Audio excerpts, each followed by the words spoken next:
مسلم league نون کا بھی اب کچھ تیور رنگ اور جذبات جو ہیں وہ بدلتے ہوئے نظر آ رہے ہیں. نون لیگ کو بہت زور کی چیز لگی ہے کہ جناب یہ کیوں کہا کہ سسٹم کولیپس کر چکا ہے. تو میرے خیال میں نون لیگ جو ہے وہ یہ شاید دیکھ رہی ہے کہ اس کا کتنا کو پریشر ہمارے پہ ڈیولپ ہوتا ہے. پیپلز پارٹی جو ہے نا وہ کافی حد تک اس چیز کے معاملے میں کلیئر ہے. انہوں نے کہا بھائی جان اسی تو نہیں مننا. نون لیگ کو پتہ ہی کچھ نہیں ہے. میری اطلاعات کے مطابق تو یہی ہے کہ جناب جنہوں نے یہ پلان بنایا ہوا ہے انہوں نے یہ فیصلہ کیا ہے کہ یہ تو کر کے رہنا ہے. آج پی ٹی آئی کے لیے ایک بڑا دن ہے, بڑا جلسہ کرنے جا رہے ہیں. السلام علیکم ناظرین, میں ہوں منصور علی خان. اپنے ڈیجیٹل چینل کے اوپر آپ کو خوش آمدید کہیں گے. پچھلے 12 گھنٹے کی عام ترین خبروں کے ساتھ ایک بار پھر آپ کے سامنے حاضر ہیں. آپ سے درخواست کہ چینل کو سبسکرائب کرنا مت بھولیے, بیل آئیکن پریس کیجیے. اگر آپ کو ہماری ویڈیو پسند آئے اسے لائک اور شیئر ضرور کیجیے گا. جناب ایک ہفتہ ہونے جا رہا ہے اور ایک ہفتے کے بعد بھی محسن نقوی صاحب نے جو گفتگو کی تھی, ابھی ہوا نہیں ہے, ایک ہفتہ ہونے جا رہا ہے, لیکن وہ گفتگو جو ہے آج بھی تمام ٹاک شوز کی موضوع بحث بنی ہوئی تھی. اور ساتھ ہی ساتھ اس سلسلے میں مسلم لیگ نون کا بھی اب کچھ تیور رنگ اور جذبات جو ہیں وہ بدلتے ہوئے نظر آ رہے ہیں. میں اس کی ڈیٹیلز ابھی تھوڑی دیر میں آپ کے ساتھ شیئر کروں گا. اس سے پہلے آپ سے ریکویسٹ کہ چینل کو سبسکرائب کرنا مت بھولیے, بیل آئیکن پریس کیجیے. اگر آپ کو ہماری ویڈیو پسند آئے اسے لائک اور شیئر ضرور کیجیے گا. اچھا جی, سب سے پہلے تو جناب وزیر اعظم کے مشیر رانا ثناءاللہ صاحب جو ہیں انہوں نے کہا ہے کہ جی مسلم لیگ نون نئے صوبوں کے معاملے پر جلد فیصلہ کر کے بیان دے گی. پارٹی کی اتوار کو ہونے والی میٹنگ میں بھی نئے صوبوں کے معاملے پر بات ہوگی. اور انہوں نے کہا بلاول بھٹو زرداری کے ٹک ٹاک پر حکومت مخالف بیانات کے رد عمل میں رانا ثناءاللہ نے کہا کہ بلاول بھٹو زرداری کو ایک سنجیدہ لیڈر کے طور پہ سامنے آنا چاہیے.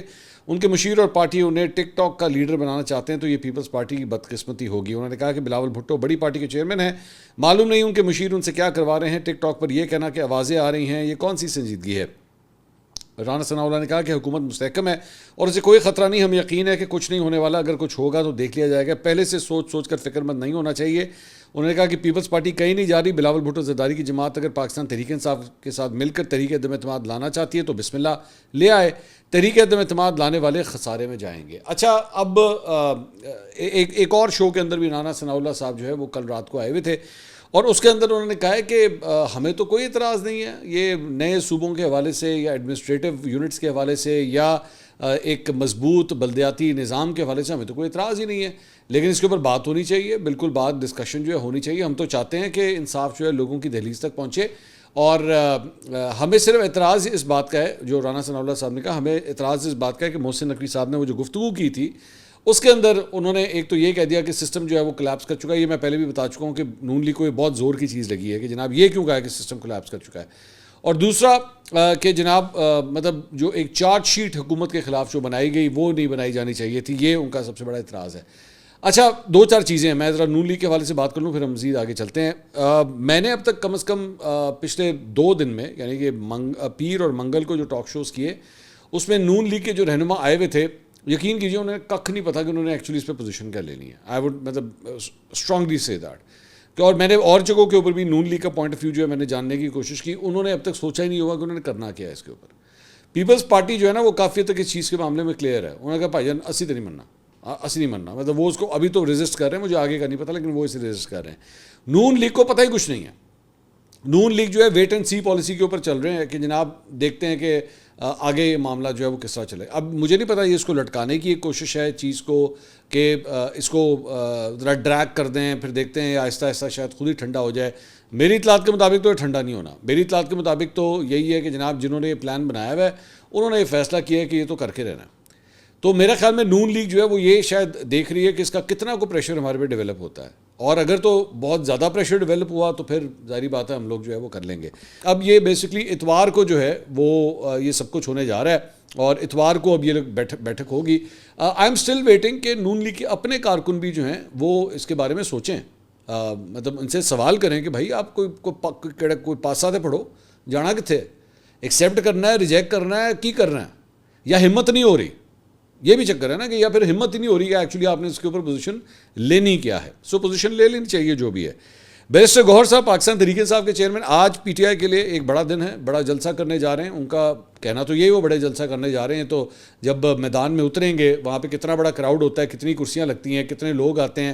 کر تو آپ ہوم گراؤنڈ کے اندر ہی رہے ہیں, اپنے ہوم گراؤنڈ میں ظاہری بات ہے آپ کو ہوم گراؤنڈ کا ایڈوانٹیج ہے, پچ بھی اپنی ہے, امپائر بھی اپنے ہیں, پورا اسٹیڈیم بھی اپنا ہے.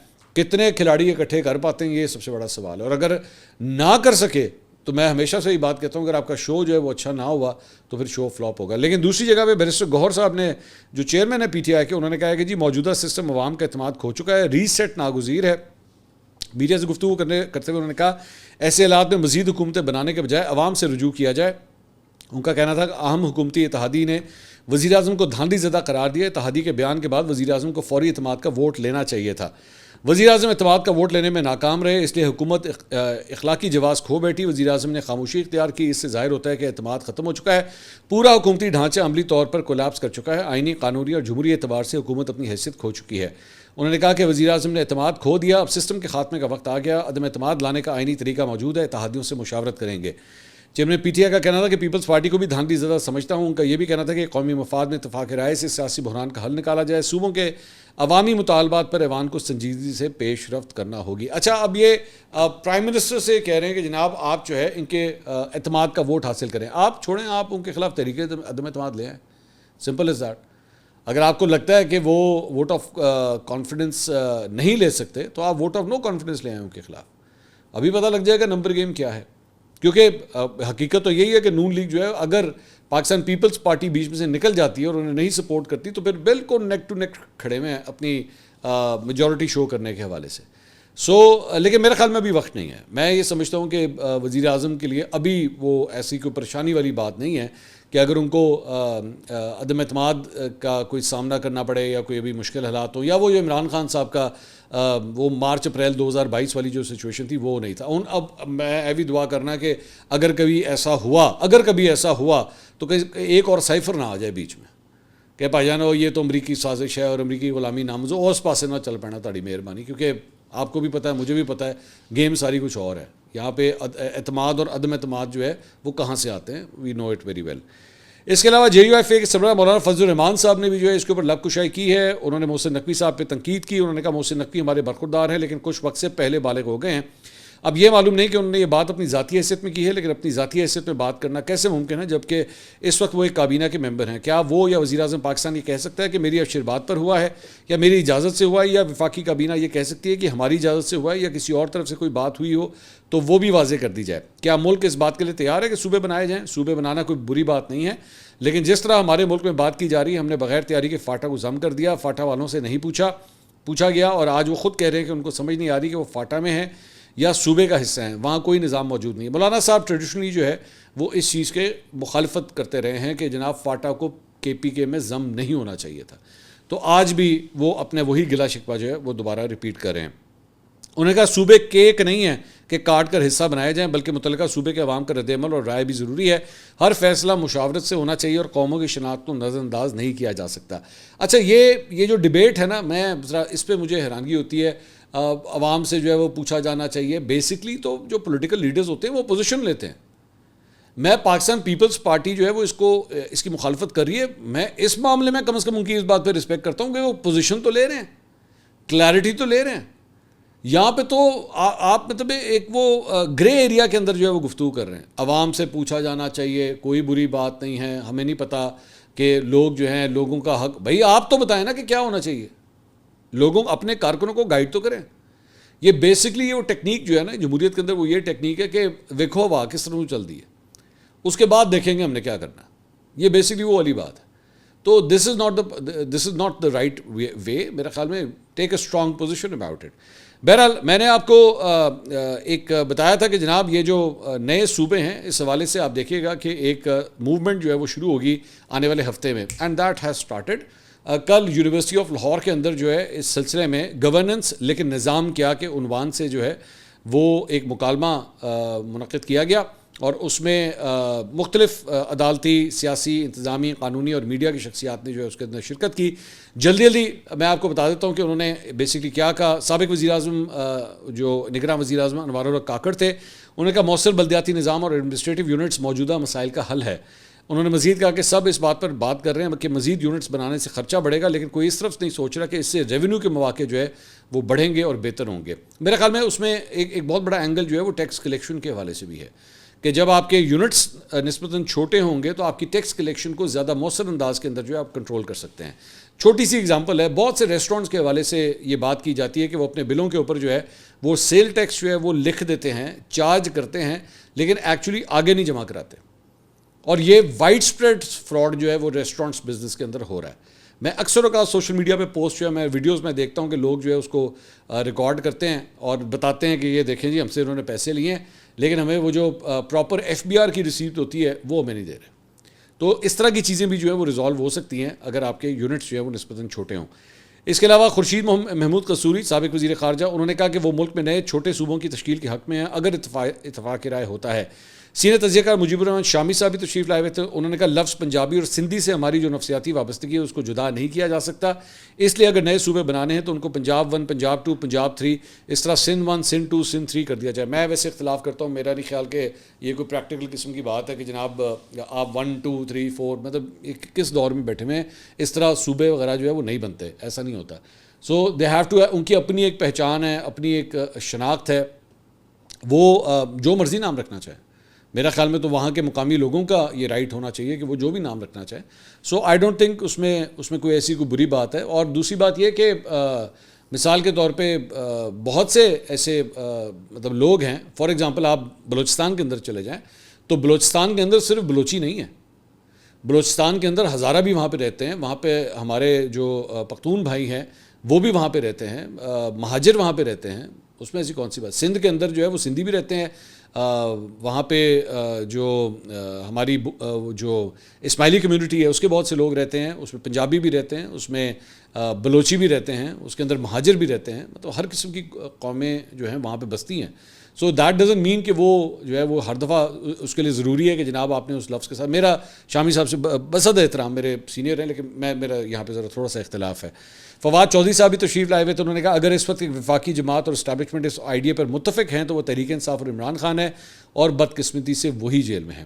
سال 2001 کے تجربے نے ایک بات تو ثابت کر دی ہے کہ ان صوبوں کے ساتھ آپ لوکل گورنمنٹ نہیں بنا سکتے, کیونکہ ہمارا جو ایڈمنسٹریٹو اسٹرکچر ہے اس میں گنجائش نہیں ہے. اس لیے آپ لوکل امپاورمنٹ منتخب کر لیں یا نیا گورننس سسٹم جو ہے منتخب کر لیں. میں چوئی صاحب کی اس بات سے میں ایگری کرتا ہوں کہ ایکچولی اصل بات جو یہ آپ نوبت یہاں تک کیوں پہنچی ہے.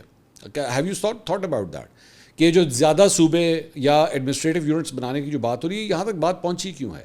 اس لیے کیونکہ جو بڑی بڑی جماعتیں ہیں یہ وہ اختیارات نچلی سطح پر ٹرانسفر ہی نہیں کر رہی, نہ کرنا چاہتی ہیں. اور اگر کرنا بھی چاہتی ہیں, آپ سپریم کورٹ کی رولنگ کو فالو کرتے ہوئے اگر کرنا بھی چاہتی ہیں تو کہتے ہیں اختیارات نہیں دینے, ان کو اختیارات نہیں دینے, اختیارات کے بغیر جو ہے وہ یہ سب کچھ کیا جائے. So I don't think this should be a problem.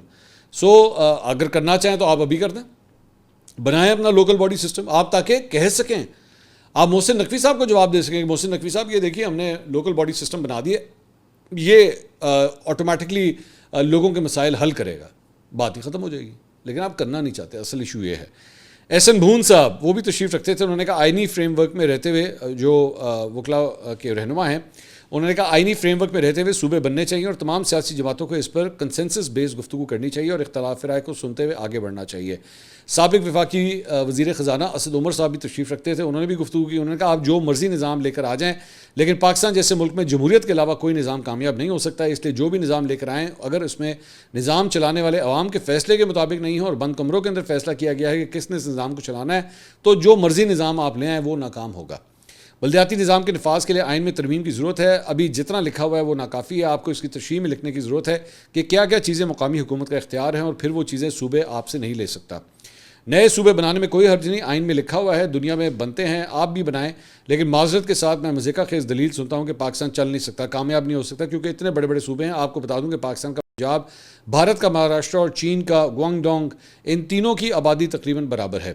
Maharashtra کا پنجاب سے 2.5 گنا زیادہ پر کیپٹا انکم ہے اور گوانگ ڈونگ کا 6 گنا زیادہ. تو سائز کا مسئلہ نہیں ہے اور نہ ہی آبادی کا. پاکستان میں سب سے زیادہ پر کیپٹا انکم پنجاب کی ہے. اگر سائز یا آبادی زیادہ ہونے سے گورننس نہیں ہوتی تو پنجاب کو تو سب سے زیادہ غریب صوبہ ہونا چاہیے. تو یہ کوئی آرگومنٹ نہیں ہے, یہ ان کی رائے ہے اسد عمر صاحب کی. سینئر صحافی مظہر عباس صاحب, انہوں نے بڑی متعدل گفتگو کی. انہوں نے کہا جس ملک میں وزیر اعظم کو اختیار نہ ہو, ہم اس ملک میں بلدیاتی اداروں کے اختیار کی بحث کر رہے ہیں. پہلے ہم سیاست کو تو آزاد کر لیں, پہلے طے کر لیں کہ اسٹیبلشمنٹ نے سسٹم کیسے چلانا ہے. آپ نے صدارتی نظام لانا ہے, پارلیمانی نظام لانا ہے, بلدیاتی نظام کو مضبوط کر کے غیر جماعتی بنیادوں پر کرنا ہے, لیکن پہلے طے تو کر لیں. آپ طے کر لیں کہ آپ نے اس ملک میں سیاست کو اجازت دینی ہے یا نہیں, ایک کلیئرٹی تو لائیں. آپ تو کاکروچ بھی اپنی مرضی کے لانا چاہتے ہیں. آپ اس وقت سیاسی استحکام نہیں آنے دے رہے, اور جب تک سیاسی استحکام نہیں آئے گا چیزیں ریفارم نہیں ہوں گی. سہیل وڑائچ صاحب نے گفتگو کی اور بڑی زبردست گفتگو کی. انہوں نے کہا پہلے آپ کو نیت دیکھنے کی ضرورت ہے, آپ صوبے بنانے کی بات کیوں کر رہے ہیں اور کہاں سے آ رہی ہے, یہیں سے نیت کی خرابی نظر آ جاتی ہے. نہ یہ پارلیمنٹ سے آئی, نہ یہ نون لیگ سے آئی, نہ قاف لیگ سے آئی, نہ پیپلز پارٹی سے آئی, تو یہ کس طرف سے آئی ہے؟ کیا یہ مقتدرہ کی طرف سے آئی ہے؟ اگر یہ مقتدرہ کی طرف سے آئی ہے تو مقتدرہ اس کو اون کرے. دوسری بات, اگر تو اختیارات کی منتقلی مقصد ہے تو اس کے لیے لوکل گورنمنٹ کا سسٹم بہتر کریں, 140A کی تشریح کریں اور لوکل گورننس طے کریں. اگر آپ موجودہ سیاسی قیادت کو صوبوں سے بے قدر کرنا چاہتے ہیں اور 20 صوبوں کی قیادت لانا چاہتے ہیں تو اس کا اظہار کریں کہ جناب ہم نے اس کو فارغ کرنا ہے اور 20 نئے صوبے بنانے ہیں تاکہ 1985 کی طرح نئی لیڈرشپ آئے. تو کہہ دیں آپ ہم تو بڑی بڑی چیزوں کے عادی ہیں, یہ بھی برداشت کر لیں گے اور نئی لیڈرشپ بھی لے کر آئیں. تو سہیل وڑائچ صاحب نے بڑا اسٹرانگ ورڈڈ جو ہے انہوں نے جواب دیا ہے. اس کے علاوہ ملک احمد خان صاحب اسپیکر پنجاب اسمبلی وہ بھی تشریف لائے ہوئے تھے. انہوں نے کہا کہ آئین میں ایگزیکٹو اتھارٹی منتخب نمائندوں کو پاس ہونے کا ذکر ہے, مگر برسوں گزرنے کے باوجود آئین کی روح پر عمل نہیں ہو رہا. انہوں نے کہا کہ جب منتخب نمائندے مضبوط ہوں گے تو گورننس کا نظام بھی مضبوط ہوگا. اس کے علاوہ جناب فیلڈ مارشل عاصم منیر نے national emergency operation centre headquarters کا کل دورہ کیا, جہاں انہیں مانسون سیزن کے دوران ممکنہ آفات سے نمٹنے کے لیے کیے گئے انتظامات کے اوپر جو ہے وہ تفصیلی بریفنگ دی گئی ہے. ISPR کے مطابق چیئرمین NDMA نے فیلڈ مارشل کو نیشنل ایمرجنسی آپریشن سینٹر کی آپریشن صلاحیتوں اور نگرانی کے نظام اور ہنگامی صورتحال سے نمٹنے کے طریقہ کار سے آگاہ کیا ہے. اس کے علاوہ وزیر اعظم شہباز شریف 6 اور 7 اگست کو سعودی عرب کا سرکاری دورہ کریں گے. ذرائع کا کہنا ہے کہ وزیر اعظم اپنے دورہ سعودی عرب کے دوران سعودی ولی عہد اور وزیر اعظم محمد بن سلمان سے ملاقات بھی کریں گے. ملاقات میں پاکستان اور سعودی عرب کے 2 طرفہ تعلقات, باہمی تعاون اور مختلف شعبوں میں شراکت داری کے فروغ پر تبادلہ خیال کیا جائے گا. اس کے علاوہ امریکی صدر ڈونلڈ ٹرمپ نے کہا ہے کہ آبِ ہرمز کا کل مکمل طور پر کھل جائے گی, جبکہ اس کے بعد دوسرے مرحلے میں ایران کے جوہری پروگرام سے متعلق بھی جو ہے وہ گفتگو کی جائے گی. اب اس ساری ڈیولپمنٹ کے بعد جو ہے وہ انٹرنیشنل آئل پرائسز بھی جو ہے وہ دیکھنے میں آ رہا ہے کہ وہ بھی اب 80s مڈ 80s اور ارلی 80s کے بریکٹ کے اندر جو ہے وہ ٹریڈ ہوتی ہوئی دکھائی دے رہی ہیں. اس کے ساتھ ساتھ ایرانی وزارت خارجہ کے ترجمان نے کہا ہے کہ ایران اور عمان کے درمیان آبِ ہرمز کے نئے میکنزم سے متعلق ہونے والی بات چیت تکنیکی اور سیاسی دونوں سطحوں پر مثبت رہی ہے. ترجمان کے مطابق مذاکرات کے دوران آبِ ہرمز میں تجارتی اور دیگر بحری جہازوں کی محفوظ آمد و رفت, بحری لینز کے تعین اور نیویگیشن کے طریقہ کار پر تفصیلی تبادلہ خیال کیا گیا ہے. عالمی منڈی میں خام تیل کی قیمتوں کے بارے میں ذکر کر رہا تھا. 6% کمی کے بعد اس وقت جو ہے وہ $78 کے آس پاس جو ہے وہ ٹریڈ ہوتی ہوئی دکھائی دے رہی ہیں. اور اسی کے ساتھ ساتھ پاکستان کے اندر بھی پیٹرولیم مصنوعات کی قیمتیں جو ہے وہ تھوڑی سی کم ہوئی ہیں. پیٹرول کی قیمت میں ₹3.39 فی لیٹر کی کمی ہوئی ہے, جبکہ ہائی سپیڈ ڈیزل کے میں ₹4.07 کی کمی ہوئی ہے. ₹328.56 پیٹرول, ₹385.86 فی لیٹر جو ہے وہ ڈیزل کی قیمت ہے. ابھی بھی ₹385 اندازہ کریں کہاں پہ ڈیزل جو ہے وہ کھڑا ہوا ہے. اس کے علاوہ آل پاکستان گڈس ٹرانسپورٹ اتحاد نے 8 اگست سے ملک گیر پہیہ جام ہڑتال کا اعلان کیا ہے. گڈس ٹرانسپورٹرز نے ڈیزل کی قیمتیں 1 جولائی 2024 کی سطح پر واپس لانے کا مطالبہ کیا ہے. کس طرح ہو سکتا ہے میرے بھائی, 1 جولائی 2024 کی قیمت میں کس طرح پاسبل ہی نہیں ہے, انٹرنیشنل آئل پرائسز کے ساتھ یہ چلتا ہے. صدر آل پاکستان گڈس ٹرانسپورٹرز اونرز ایسوسی ایشن نے اسلام آباد میں دیگر عہدیداروں کے ہمراہ نیوز کانفرنس سے خطاب کرتے ہوئے کہا کہ کارگو ٹرانسپورٹرز پر 7% ود ہولڈنگ ٹیکس کم کر کے 2% کیا جائے. انہوں نے کہا کہ نان کسٹم پیڈ سامان پر پوری گاڑی ضبط کرنے کا قانون واپس لیا جائے.